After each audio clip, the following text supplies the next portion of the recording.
suis accompagnatrice à la parentalité. Je suis ici depuis 3 ans. Le rôle, c'est d'accompagner les parents dans leur rôle de parents et de les inviter à accompagner au mieux leurs enfants vers la vie, et parce qu'ils vont grandir et après aller à l'école.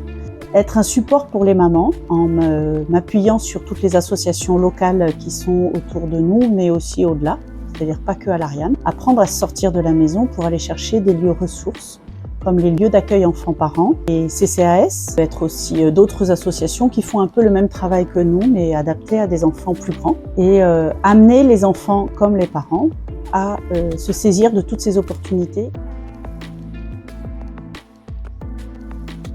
Alors, en principe, quand j'arrive ici, je remets en place ce lieu d'accueil. Je remets mail, je lis un petit peu toutes les informations qui nous sont transférées par l'association et les collègues. Je note les rendez-vous qui me sont proposés, puisque des mamans peuvent avoir des rendez-vous avec des travailleurs sociaux, donc elles auront besoin de se libérer de la présence de l'enfant pour pouvoir parler librement de leur récit, faire leur récit de vie ou de leurs problèmes, parce qu'il y a aussi Constance qui est psychologue, qui peut accueillir les mamans ou les papas d'ailleurs, et il est préférable que les enfants n'aient pas tous les récits dans les oreilles pour leur permettre de grandir et se créer leur propre vie et aller de l'avant, voilà, sans porter le passé de leur mère. Selon la semaine, les journées ne sont pas toutes les mêmes. Par exemple, mardi et le jeudi, il y a des cours d'alphabétisation que j'ai des mamans qui ne savent ni lire ni écrire, ou très peu, et qui ont besoin de temps. Donc je leur propose à nouveau ce lieu pour que les enfants puissent vivre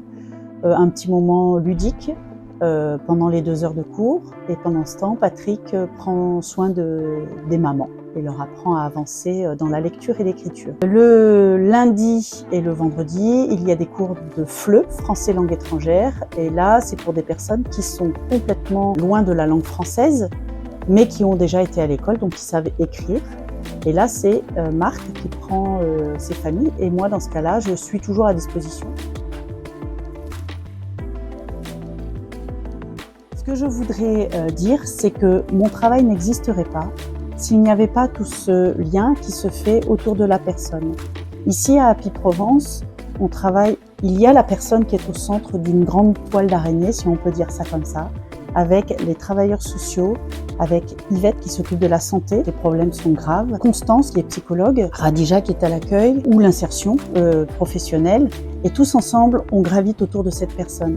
Et il n'y a pas un instant où si j'observe quelque chose d'un enfant ou d'une maman ou un mal-être, je ne vais pas le garder pour moi, je vais toujours le relayer à la personne qui est à côté de moi, à son travailleur social qui est responsable de la personne ou la personne qui l'accompagne. Voilà, on est tous ensemble et on ne forme.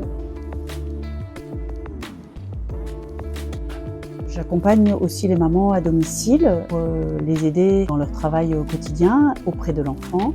Et ça rejoint complètement mon accompagnement qui se passe ici et à l'extérieur vers les autres associations, puisque c'est pour favoriser l'épanouissement culturel, social, artistique des mamans, et qu'elles s'épanouissent dans leur rôle de mère et de femme. Le rôle, c'est vraiment de les mettre en lien avec toutes les associations locales comme le CIDFF, le CCAS, la Maison de la Santé, qui prônent l'épanouissement de la femme, peuvent les accompagner beaucoup plus que moi vers ce chemin, et pour qu'elles puissent s'intégrer au mieux dans notre société et trouver vraiment leur place.